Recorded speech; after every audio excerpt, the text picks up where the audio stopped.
Assalamualaikum warahmatullahi wabarakatuh. Selamat datang di sesi keempat dari mata kuliah Strategic Management Program Pasar Sarjana Pusat Bandar Lampung. Pada sesi ini kita lanjutkan ke tahapan dari basic element Strategic Management, yaitu strategi implementasi atau strategic implementation. Ya, coba saya share screen juga lagi. Ya.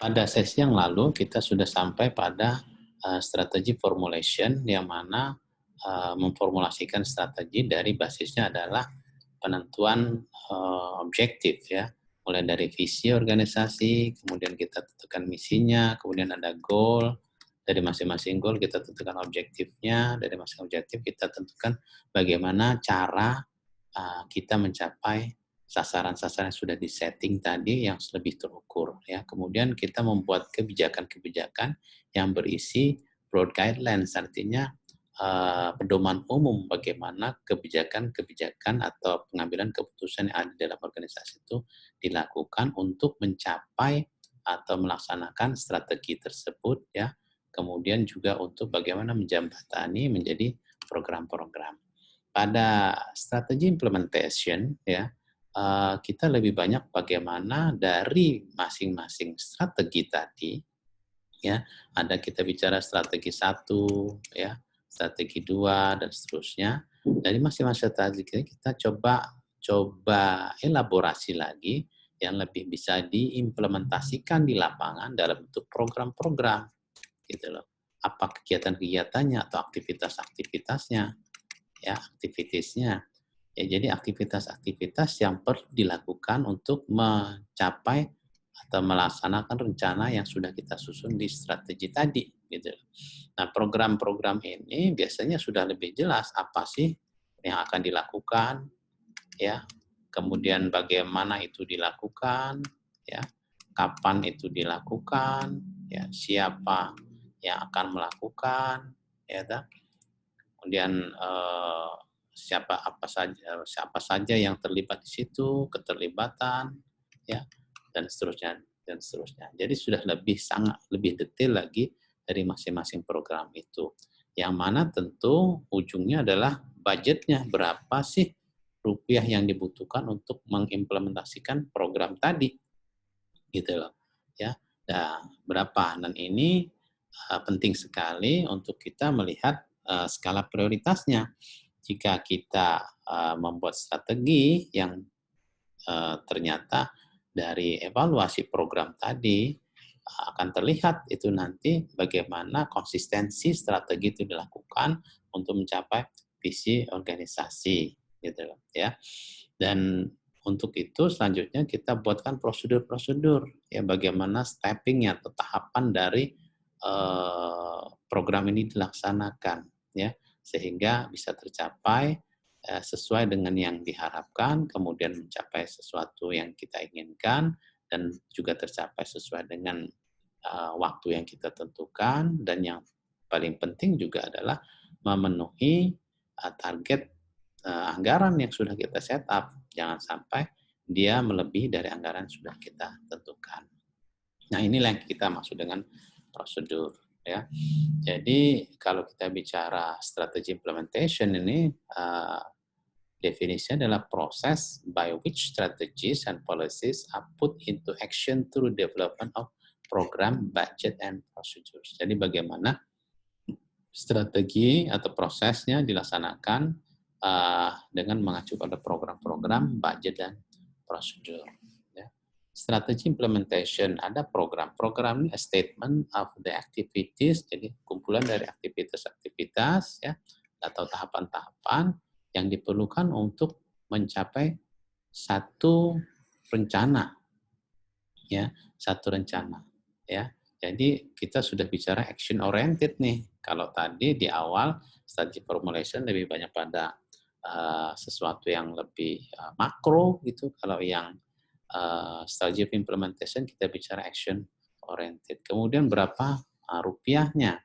Kemudian yang juga penting adalah bagaimana prosedur dari program-program itu dilaksanakan, sehingga bisa secara detail nanti membagi kebutuhan-kebutuhan kerjanya, tugas-tugasnya yang harus dilakukan untuk mengimplementasikan program-program tersebut. Ya. Nah ini policy provide broad guidelines, ya. Jadi pedoman umum untuk mengambil keputusan, ya.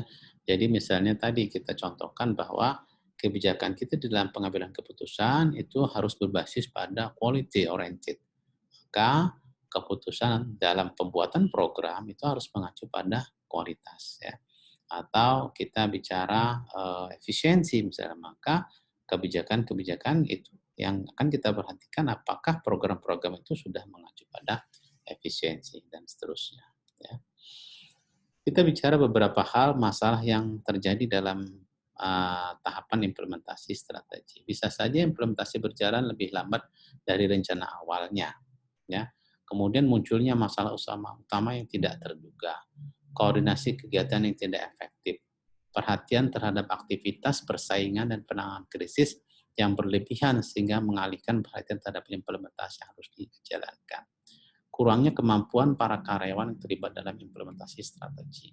Tidak memadainya pendidikan dan pelatihan karyawan tingkat bawah. Ya. Tidak terkalinya faktor-faktor lingkungan eksternal.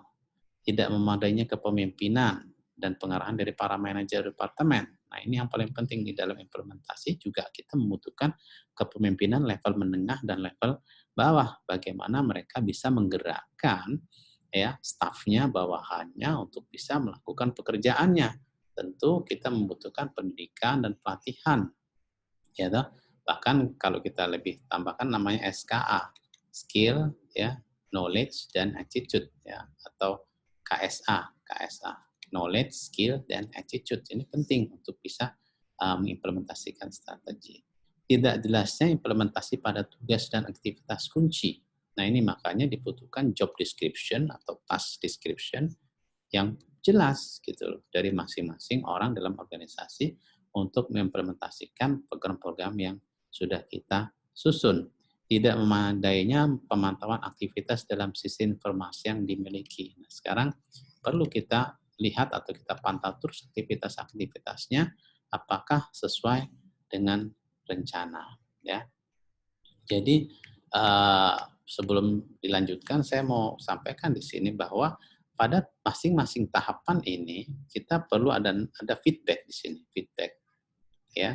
Feedback ini artinya kita lihat apakah ya rencana strategi yang kita buat ini memang sesuai dengan yang kita harapkan. Yang lebih penting lagi juga nanti pada saat kita lakukan implementasi, ada rencana apa yang akan dilakukan, bagaimana itu dilakukan, kapan itu akan dilakukan, dan kapan itu harus diselesaikan. Siapa yang melakukan, ya, kemudian berapa biayanya, dan seterusnya.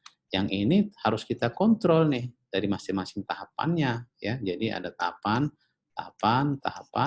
dan itu kita kontrol untuk kita lihat bagaimana, ya, apakah program itu berjalan sesuai dengan tahapan yang kita harapkan secara efektif dan efisien.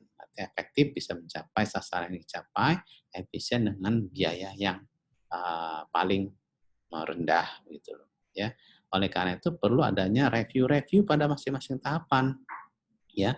Yang ini sering terlupakan kita biasanya para manajer atau para pimpinan itu langsung mau lihat pada di titik akhir sini evaluasi. Jangan, harusnya kita sebelum masuk pada evaluasi kita lakukan namanya controlling atau feedback mechanism, ya, membangun mekanisme feedbacknya. Bisa menggunakan rapat-rapat rutin, laporan, ya mungkin juga kita membuat kebijakan-kebijakan tertentu untuk bisa kita menginspeksi atau melihat apakah program yang kita set up itu berjalan sesuai dengan yang kita inginkan. Kemudian siapa yang akan mengimplementasikan strategi, ya. Ini kalau kita lihat kan ada yang namanya penyusun strategi, ini levelnya di atas tadi. Kita bicara ada direktur fungsional, direktur divisi, bahkan direktur unit bisnis strategi, ya. Nah, pelaksananya ini kalau di pabrik ada manajer pabrik, manajer proyek, kepala unit dan seterusnya, ya. Nah, kalau di pemerintahan misalnya yang kita bicara level strategi itu adalah apa namanya, mulai dari gubernur mungkin, kepala Bapeda, ya, mungkin Sekda, ya. Di situ juga mungkin pada level fungsionalnya ada yang namanya kepala dinas, ya, dan seterusnya. Nah, kalau kita kembalikan ke strategic management proses yang kita bahas pada pertemuan pertama kemarin, maka levelnya seperti ini. Kita bicara ada namanya corporate level strategy, ya. Nah, kemudian kita bicara formulasi strateginya, diimplementasinya itu menjadi acuan untuk formulasi strategi di level yang lebih bawah, yang namanya divisional level.